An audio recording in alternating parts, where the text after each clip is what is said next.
The People's Banking Company and Consolidated Biscuit Company are committed to education in the McComb area and are proud to support McComb Middle School in today's News 6. Local support has also been provided by the Northwest Ohio Educational Technology Foundation, Bowling Green State University, and the members of WBGU TV. Hi, we're the 6th grade class from McComb Middle School, home of the Panthers. Welcome to News 6.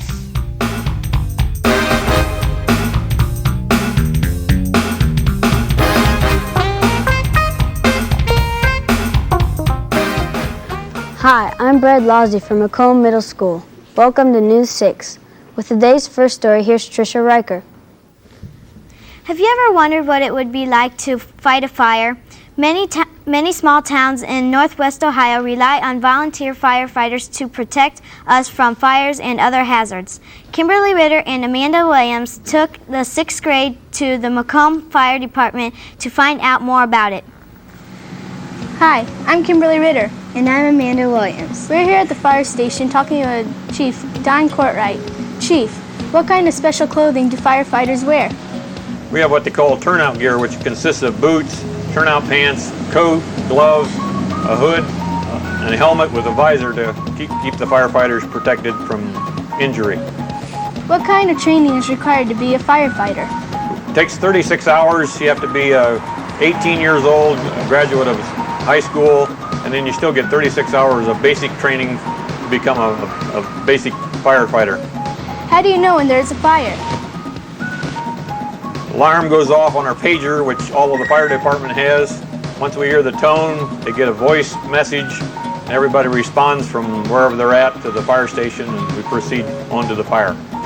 What kind of trucks does your fire department have? We have 3 pumpers, 2 tankers, a grass truck, and an equipment truck, and that responds to different type fires. What kind of special equipment do you use? We have axes, different size hose. We have fans to take out the smoke, a number of different things. How long does it take to respond to a fire? It depends. Do we respond from home or our business is where we work? We're a volunteer department. So we come to the station, we put on our gear, we take the appropriate equipment and respond lights and siren to the fire that we're responding to. What should children do if there's a fire? First thing to get out of the house, call the fire department from a neighbor's house, and do not go back in after anything, pet or valuables. Thank you, Chief, for showing us the fire department. You're welcome, and come back anytime. Now back to the studio.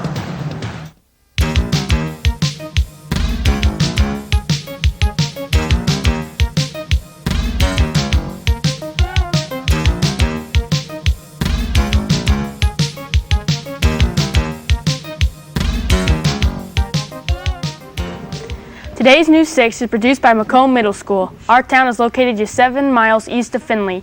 The town of McComb was founded in 1847 and has a population of 1,700. Have you ever looked under the hood of a car at the engine? Wondered how early gasoline engines worked or what they were used for? Well, Mr. Dean Ewing can answer these questions because he is a collector of antique gas engines. News 6 reporter Tabitha Crace has the story.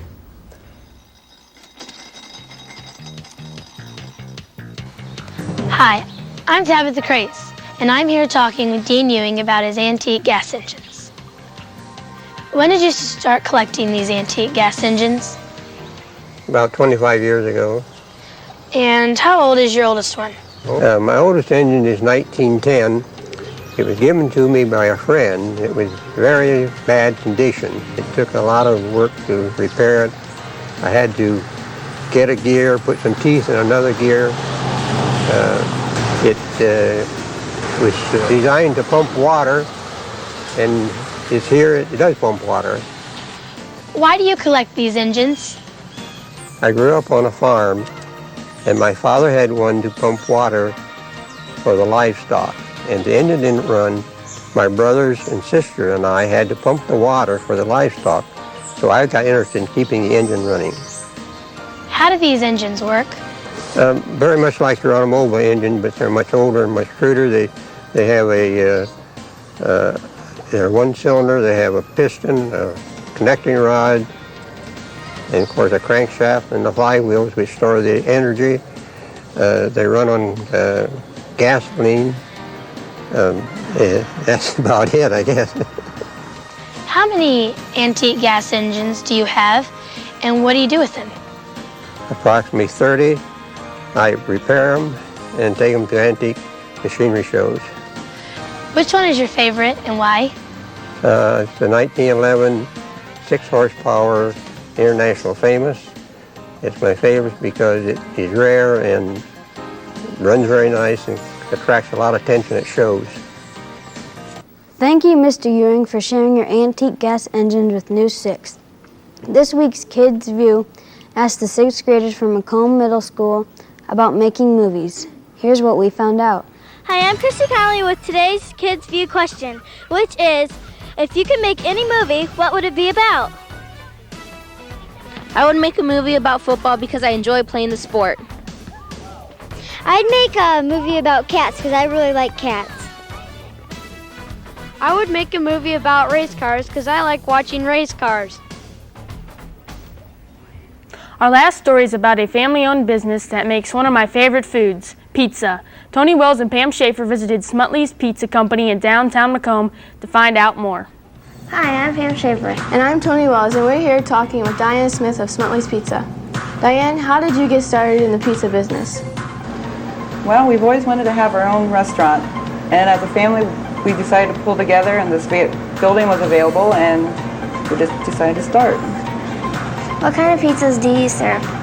We have 3 styles of pizza. We have a hand-tossed pizza, an original crust pizza, and a deep dish pizza.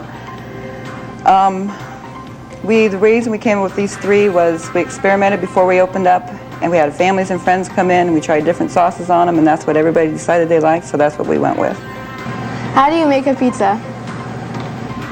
Well, you take the dough. First you have to throw it all together in a big mixer and mix it all up, and then you roll it up into little balls, and then you take the dough and you put it through a roller and toss it up in the air so it gets round. Then you take it over to the stand, you spread the sauce, and you put the cheese on and the toppings. What is your favorite part of running the business? I think dealing with the people and being my own boss, and it's just a lot of fun. What kind of background is required to run a business?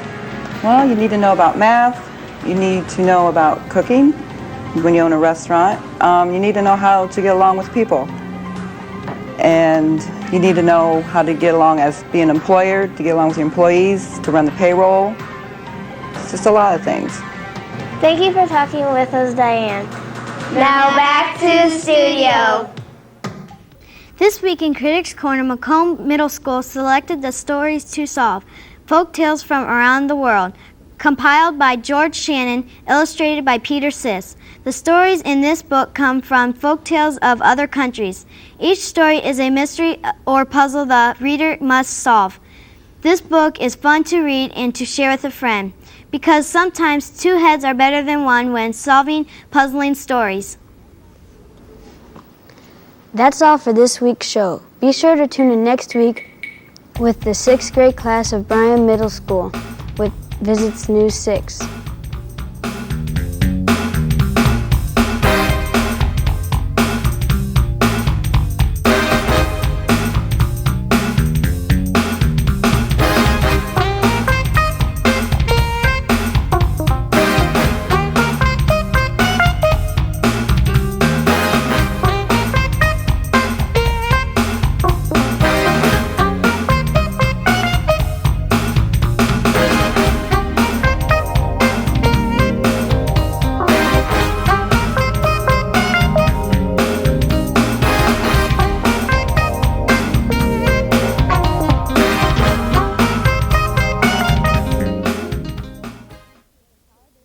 The People's Banking Company and Consolidated Biscuit Company are committed to education in the Macomb area and are proud to support Macomb Middle School in today's News 6.